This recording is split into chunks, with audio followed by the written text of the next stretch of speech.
Hi friend, this is Vipin. Welcome to Guruji maker. आशा करते हैं आप लोग बहुत अच्छे होंगे। तो फ्रेंड, जो बिहार विशेष शिक्षक भर्ती की पात्रता परीक्षा या बिहार स्पेशल एजुकेटर जो पात्रता परीक्षा है, उसके रिगार्डिंग जो यहाँ पे पांचों सब्जेक्ट आपसे पूछे जाएंगे, उसको हम लोग डेली बेसिस पे हर एक सब्जेक्ट का मॉक टेस्ट बहुत ही बेहतरीन तरीके से कर रहे हैं। बेहतरीन तरीके से करने का मतलब ये है कि हम सिर्फ क्वेश्चन को देख के टिक करके आगे नहीं बढ़ रहे हैं, बल्कि ये देख रहे हैं कि ये क्वेश्चन गलत हुआ तो क्यों गलत हुआ और सही हुआ तो क्यों सही हुआ, ताकि आपको जब आप एग्जाम हॉल में बैठे आप क्वेश्चन कर रहे हो तो आपको ये समझ में आया कि हाँ, ये क्वेश्चन को हमें सही करना है तो कैसे सही करना है और गलत करना है तो कैसे। एक टेम्परामेंट आपको यहाँ से अच्छे से जनरेट हो जाएगा। तो अगर इसी तरह हम बात करें, आज यहाँ पे हिंदी के हम 15 पेडागोजी के क्वेश्चन को डिस्कस करेंगे। हालांकि जो 15 नंबर के यहाँ जो कंटेंट पूछा जाएगा सीधे सीधे आपके पैसे से पूछा जाएगा, जो कि बेहद आसान होता है, जिसको बताना बहुत ज़रूरी नहीं है, आपका टाइम यहाँ पे ख़राब होगा। तो सबसे ज़रूरी बात यहाँ पे जो पेडागोजी आपको बताई जाएगी बहुत ही बेहतर है, ताकि आपको चीज़ें समझ में आए। तो यहाँ अगर हम पहले क्वेश्चन की बात करें, यहाँ पे क्या दिया है, भाषागत समझ का आकलन करने के लिए किस प्रकार के प्रश्न अच्छे कहे जा सकते हैं।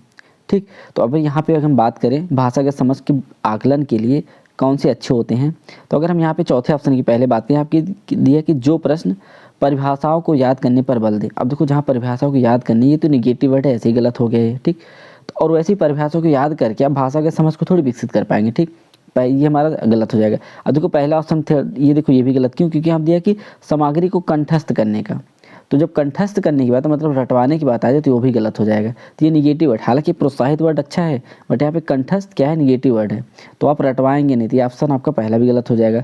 दूसरे ऑप्शन की बात करें, यहाँ पे दिया कि जो प्रश्न नियमों को याद करने की संभावनाएं प्रस्तुत करते, तो नियम भी आपको नहीं रटवाना। भाषा सिखाना है ना, भाषागत समझ को विकसित करना है, तो नियम उसको रटवाना, ये सब चीज़ें क्या, सब निगेटिव वर्ड है। ठीक, तो नियम हम कुछ भी आप नहीं। तो आपके पास यहाँ पे कौन सा ऑप्शन बचा, तीसरा, जो कि सही है। यहाँ पे क्या लिखा है, जो प्रश्न कल्पनाशीलता का पोषण करते हैं। कल्पनाशीलता का मतलब बच्चा अपने मन में थिंकिंग कोई सोच रहा है या कोई से टॉपिक दिया जाए तो उसको कल्पना करके खुद से बताए, तो भाषागत समझ अच्छी विकसित है। या कल्पनाशीलता का मतलब और समझ सकते हैं आप, जैसे बच्चे से ये कह दिया जाए कि आप गाय के बारे में बताओ, तो गाय के बारे में कल्पना करके चीज़ों को बताएगा। या उससे कहा जाए कि मंदिर के बारे में बताओ, तो मंदिर के बारे में कल्पना कर कुछ चीज़ बताएगा, मंदिर ऐसा होता है वैसा। ठीक, तो ऐसे किसी पर्टिकुलर एक चीज़ के बारे में देखे और कह दीजिए कि बताओ, तो बच्चा क्या करेगा, कल्पना करके बताएगा। तो उसका मतलब क्या है, उसको भाषागत समझ का आकलन यहीं से आप अच्छे से कर पाएंगे। तो यहाँ पे बात करें कौन सा ऑप्शन से हो जाएगा, तीसरा। अब चलते हैं हम अगले क्वेश्चन पे। यहाँ दिया प्राथमिक स्तर पर भाषा शिक्षण का उद्देश्य क्या है। ठीक, तो अब यहाँ पे अगर हम ऑप्शन की बात करें तो क्या दिया कि अक्षरों की बनावट के प्रति सचेत रहना, बिल्कुल नहीं। भाषा शिक्षण की बात हो रही है तो अक्षर से हमें मतलब नहीं कि अच्छा चाहे जैसा हो। तीसरा ऑप्शन की बात यहाँ दिया कि व्याकरण के नियमों और कंठस्थों को, देखो नियमों को कंठस्थ करना, नियम पहली गलत है, कंठस्थ करना वो भी गलत, ये भी निगेटिव वर्ड माना जाता है। ठीक, ये गलत हो जाएगा। दूसरा क्या है, मातृभाषा की लिपि की पहचान करवाना, बिल्कुल मतलब नहीं है। ठीक, भाषा शिक्षण का देने का मतलब है आप जो बोल रहे हैं वो बच्चा समझ जाए, या बच्चा जो कहना चाह रहा है वो हम समझ जाए। भाषा शिक्षण मेन यही होता है। तो उसका सबसे अच्छा ऑप्शन यहाँ पे कौन सा हो जाएगा, सहज अभिव्यक्ति का अवसर देना, मतलब उसको मौका दीजिए बच्चा ताकि खुद से बोले, तो वहाँ पे भाषा शिक्षण का बहुत अच्छा से विकास होगा और यही उसका उद्देश्य होना चाहिए। ठीक, तो आई थिंक चीज़ें समझ में आ रही होंगी। अब हम चलते हैं अपने अगले क्वेश्चन पे। अगर इस क्वेश्चन की बात करें, यहाँ पूछे कि बहुभाषिक कक्षा में बच्चों की भाषाओं को स्थान देने के लिए आवश्यक है कि क्या है। ऑप्शन से हम देखते हैं, यहाँ लिखा है शिक्षक बच्चों को उनकी भाषाओं में ही व्यवहार करने के लिए कहे। ठीक, तो देखो भाषाओं में कह, लेकिन व्यवहार करने के लिए थोड़ी आपसे मतलब है, क्योंकि अब बच्चों की भाषाओं को बहुभाषिकता कक्षा में व्यवहार से कोई मतलब नहीं। ठीक, ये गलत हो जाएगा। दूसरा क्या है, शिक्षक बच्चों की मातृभाषा प्रयोग को स्वीकार करें। अगर मान लो कोई बच्चा अपनी भाषा में बोल रहा है तो उसको एक्सेप्ट करेंगे, बिल्कुल ये ऑप्शन आपका सही हो जाएगा, क्योंकि मेन आपको यही कहा गया। फिर अगले का है, उसको भी हम देख लेंगे क्यों गलत हुआ वो। ये दिया गया शिक्षक बच्चों की मातृभाषा में गीत कविता सुनाएं। ठीक, ये गलत, इससे कोई मतलब नहीं हमारा, क्योंकि आपको बहुभाषिक कक्षा का मतलब ये है हर भाषा को स्वीकार करना है। हिंदी भाषा को प्रमोट करना अलग बात है। जैसे अगर आप पढ़ा रहे हो, बच्चा कोई बिहारी बोल रहा है तो उसकी बात सुनिए, स्वीकार करिए, बट उसी भाषा को आप हिंदी में कन्वर्ट कर दीजिए ताकि वो समझे अच्छा हमको ये भी बोल सकते हैं, तो उनको ऑप्शन दीजिए। तो ये गलत हो जाएगा। चौथा है क्या है, शिक्षक बच्चों की भाषाओं का ही प्रयोग करे, ऐसा नहीं है। ठीक, तो हमारा कौन सा ऑप्शन यहाँ पे सही हो जाएगा, दूसरा। ठीक, अब हम चलते हैं अगले क्वेश्चन पे। इस क्वेश्चन की बात करें, यहाँ पे देखिए चॉम्स्की के अनुसार बच्चों के पास भाषा सीखने की क्षमता जन्मजात होती है, अतः हिंदी भाषा की कक्षा में बच्चों को क्या करना चाहिए। अब यहाँ पे ऑप्शन के साथ हम चलें तो यहाँ चौथे ऑप्शन की बात करें, लिखा गया कुछ भी ना पढ़ाने की आवश्यकता नहीं, कुछ भी ना पढ़ाने की आवश्यकता नहीं। अब बताओ, हिंदी भाषा में कुछ पढ़ाने की आवश्यकता नहीं, बिल्कुल पढ़ाना जाएगा, पढ़ाया जाना चाहिए, गलत है। तीसरा ऑप्शन की बात करें, सतत और व्यापक आकलन की प्रक्रिया से मुक्त कर रखें और उन्हें आवश्यक बोझ न डालें। ये गलत है, क्योंकि अगर हिंदी भाषा के बारे में बात हो तो व्यापक मूल्यांकन ये सब चीज़ें फालतू है। दूसरा क्या है, व्याकरण के नियम समझा दिए जाए। अब देखो नियम आ गया तो ये गलत हो जाएगा। तो व्याकरण के नियम, अगर भाषा का ज्ञान कराना हो तो व्याकरण से हमें क्या लेना देना है, कोई दिक्कत नहीं। क्योंकि एक बच्चा जब पैदा होता है जैसे आप हिंदी भाषा क्षेत्र में पैदा हुआ तो हिंदी बोलना जब शुरू करता है तो क्या व्याकरण पेट में सीख के आता है, ऐसा नहीं ना। वो खुद से सारी चीज़ें भाषा का प्रयोग करना शुरू कर देते हैं। हाँ, शुद्ध अशुद्ध अलग चीज़ें हैं, बट वो बोलना शुरू कर देता है। तो हिंदी के व्याकरण के नियम से कोई मतलब नहीं है, ठीक। ये भी गलत हो गया। हमारा एक ही ऑप्शन बचा पहला सही है। क्यों?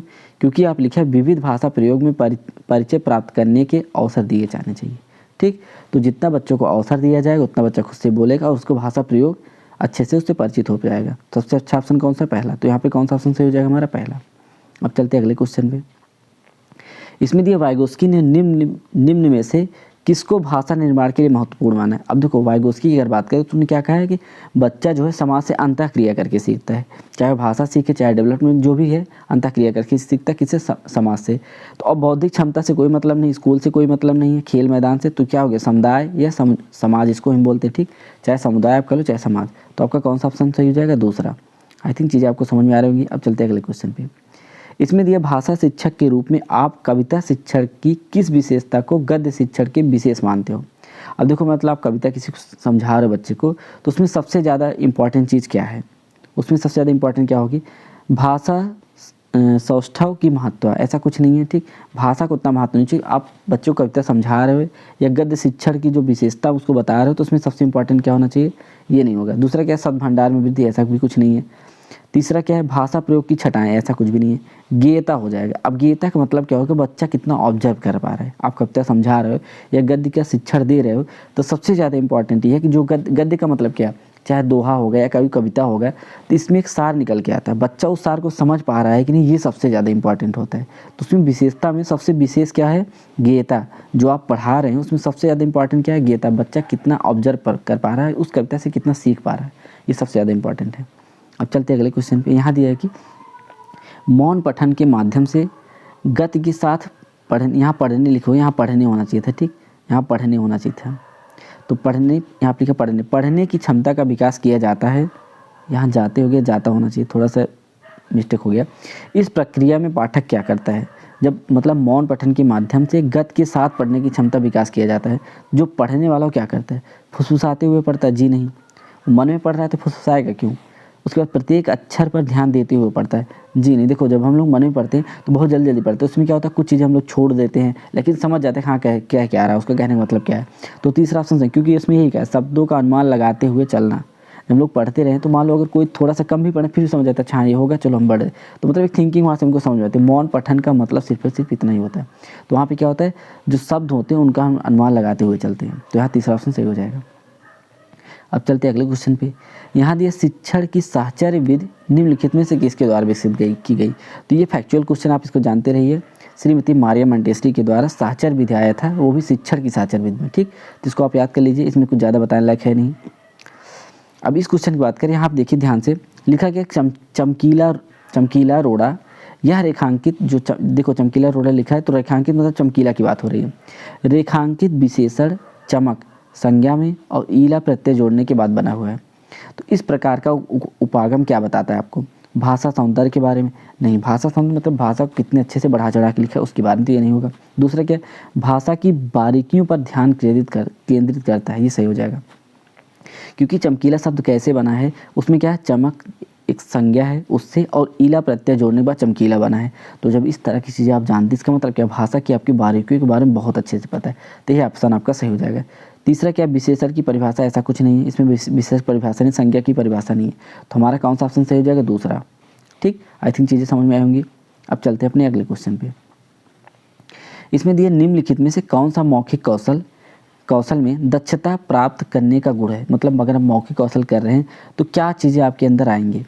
तो इसमें पहला क्या, तीव्र गति से बोलने की कुशलता, बिल्कुल नहीं। अगर आप मौखिक ज्ञान दे रहे हैं या मौखिक कौशल ग्रहण कर रहे हैं, सिंपल मौखिक कौशल मतलब क्या, आपसे डायरेक्टली पूछा गया जैसे मान लो बिहार की राजधानी क्या है, ठीक, तो आप पटना बता दिया। तो इसमें तीव्र बोलने की कोई कुशलता हुई नहीं ना, तो ये भी नहीं होगा। दूसरे ऑप्शन बात कर दिया कि बोलते समय दृष्टांतों का प्रयोग करने की कुशलता, ये भी नहीं। एक छोटे से आंसर में आप कितना दृष्टांतों का प्रयोग करेंगे, ठीक, तो ये भी गलत हो जाएगा। तीसरा क्या है, विभिन्न प्रकार की औपचारिक अनौपचारिक चर्चाओं पर बेझिझक बोलने की कुशलता, ये हो सकता था बट ये नहीं, क्योंकि देखो विभिन्न प्रकार की औपचारिक और मौखिक कौशल का मतलब क्या है कि आप मतलब डायरेक्टली कितना बोल पा रहे हैं, तो ये क्या हो जाएगा, ये हमारा सही, क्योंकि यहाँ पर लिखा है ना विभिन्न प्रकार की औपचारिक और अनौपचारिक चर्चाओं बेझिझक बोलने की कुशलता। तो मौखिक का मतलब ये होता है कि आप मौखिक कितने अच्छे से बोल पा रहे हैं, तो कौन सा ऑप्शन सही हो जाएगा आपका, तीसरा सही हो जाएगा, ठीक। अब चलते हैं अगले क्वेश्चन पे। इसमें दिया है कक्षा 1 की रावी, मतलब कक्षा की कोई बच्ची रावी है, वो पीतल को पतल लिखती है, तो इसमें लिखने का यह तरीका दर्शाता है, क्या दर्शाता है, अज्ञानता, जी नहीं। कक्षा 1 की बच्ची, उसमें अज्ञानता कहाँ आएगी, ठीक। लापरवाही भी नहीं हो सकती। त्रुटि कह सकते बट नहीं, क्यों, अब पतल लिख रही है तो त्रुटि थोड़ी कर रही है, वो दिक्कत यह है पीतल को पतल पढ़ रही है इसीलिए उसको पतल लिख रही है। कक्षा 1 की बच्ची रावी अगर है तो पीतल पढ़ नहीं पा रही, पीतल को पढ़ रही पतल, इसी वजह से उसको पतल लिख रही, तो उसमें दिक्कत क्या आ रही है, स्ववर्तनी में आ रही है, ठीक। तो मतलब जो पढ़ रही है वही तो लिखेगी वो ना, तो उसको क्या बोलेंगे हम, स्ववर्तनी बोलेंगे। तो त्रुटि नहीं है एक प्रकार की, अगर आप त्रुटि बोलेंगे तो त्रुटि नहीं होता है, ना तो अज्ञानता है ना तो लापरवाही है, क्योंकि एक ही बच्चे उसको कितना नॉलेज होगा, ठीक। तो स्ववर्तनी में उसको दिक्कत, क्योंकि पीतल को पढ़ क्या रही, पतल पढ़ रही, इसलिए उसको पतल लिख रही है, बस। अब चलते हैं अगले क्वेश्चन पे।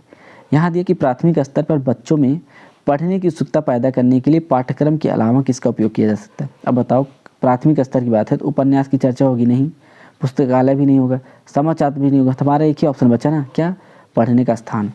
अब देखो अगर मान लो सिर्फ आप बुक से पढ़ा रहे हो, उसके अलावा अगर बच्चों को उत्सुकता पैदा करना है तो आप उनको मतलब गार्डन में ले जाके पढ़ाओ, या फिर बगीचे वगैरह में, या मतलब थोड़ा सा स्कूल के आसपास इधर उधर ले जाके पढ़ाओ, तो उससे उत्सुकता उनके अंदर होगी, ठीक। तो वहाँ पे एक ही चीज़ ऑप्शन आपका सही क्या, पढ़ने का स्थान। अब चलते अगले क्वेश्चन पे। यहाँ दिया हिंदी भाषा की एक कक्षा में एक बच्चा बोलते समय अपनी मातृभाषा के शब्दों का प्रयोग करता है, ऐसी स्थिति में आप क्या करोगे। अब देखिए पहला क्या ऑप्शन है, उसे टोकेंगे नहीं और उसकी मातृभाषा के शब्दों के स्थान पर हिंदी के शब्दों का प्रयोग कर वाक्य को दोहराएंगे, जी बिल्कुल सही ऑप्शन होगा। क्यों, ध्यान से समझिए। अब देखो अगर मातृभाषा में बोल रहा है तो हम उसको स्वीकार कर लेंगे, कोई दिक्कत नहीं, उसको टोकेंगे नहीं, बट जो भाषा बोलेगा वो उसको हम हिंदी भाषा में कन्वर्ट करके उसी वाक्य को दोहरा देंगे, तो बच्चा समझ जाएगा अच्छा हाँ जो मैं बोला ये भी सही है, लेकिन जो सर बोल रहे हैं हमको इस तरह से बोलना था। जैसे अगर मैं सिंपल भाषा में आपको समझाऊँ तो एक बिहार का बच्चा है, जैसे वो कह दिया कि सर जी हमको बुझा नहीं रहा है, या कह दे कि सर जी हमका ना बुझात है, ठीक, तो इसका मतलब क्या है, तो सर जी उसको क्या बोलेंगे, अच्छा ठीक है बेटा आपको नहीं समझ आ रहा है मैं फिर से बताऊंगा, ठीक। तो उसकी भाषा को स्वीकार करें और उसको हिंदी में वही चीज़ को रिपीट कर देंगे, तो बच्चा क्या होगा, वहाँ से भाषा को सीख लेगा, ठीक। तो यही इसका ऑप्शन सही हो जाएगा। आगे हम देखें, उसको टोकेंगे नहीं बल्कि उसकी मातृभाषा के शब्दों का ही प्रयोग, ऐसा नहीं है।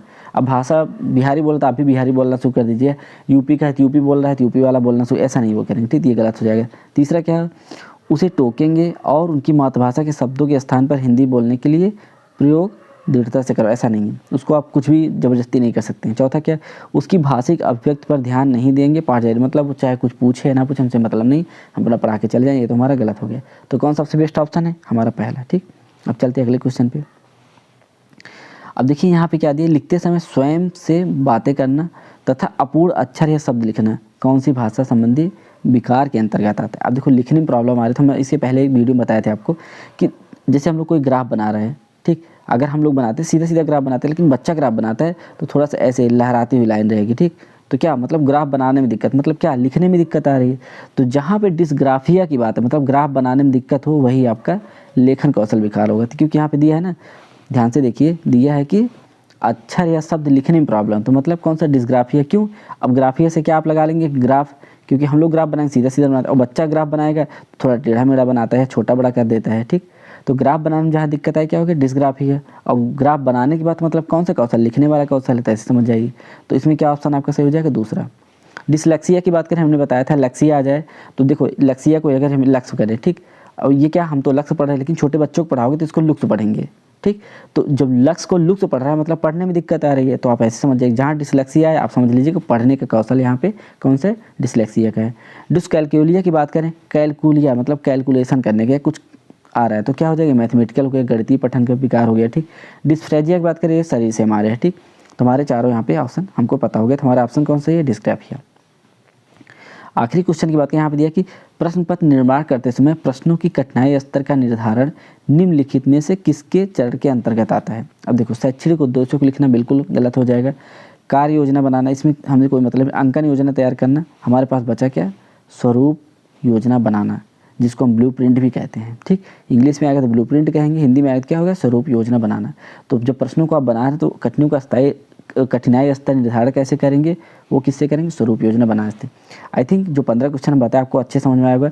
आप ज़रूर बताइएगा आपका 15 में से कितना सही हुआ, और आशा करते चीज़ समझ में आएगी। फिर भी नहीं आया होगा, कोई कन्फ्यूजन होगी तो आप हमसे कमेंट बॉक्स में पूछिएगा, हम जरूर उसको बताने की कोशिश करेंगे। और हमारी वीडियो आपको अच्छी लग रही हो तो प्लीज़ ज़्यादा से ज़्यादा लाइक शेयर करते रहो, हमारे चैनल को सब्सक्राइब करें। और जितनी भी हम यहाँ पे चीज़ें पढ़ा रहे हैं, जितनी भी BS टेट की यहाँ पे चीज़ें चल रही हैं, वो सारा का सारा हमने अपनी डिस्क्रिप्शन में प्लेलिस्ट में डाल दी है, आप उसको वहाँ से रिवाइज करेंगे और बहुत ही आपको बेहतर लगेगा वो। और आप जब भी कोई अलग कहीं और मॉक टेस्ट देंगे तो आपको समझ में आएगा कि हम कितना आसानी से क्वेश्चन को कर पा रहे हैं। तो आई थिंक सारी चीज़ समझ में आएगी। ज़्यादा से ज़्यादा हमारे चैनल को सब्सक्राइब करें। थैंक यू, जय हिंद।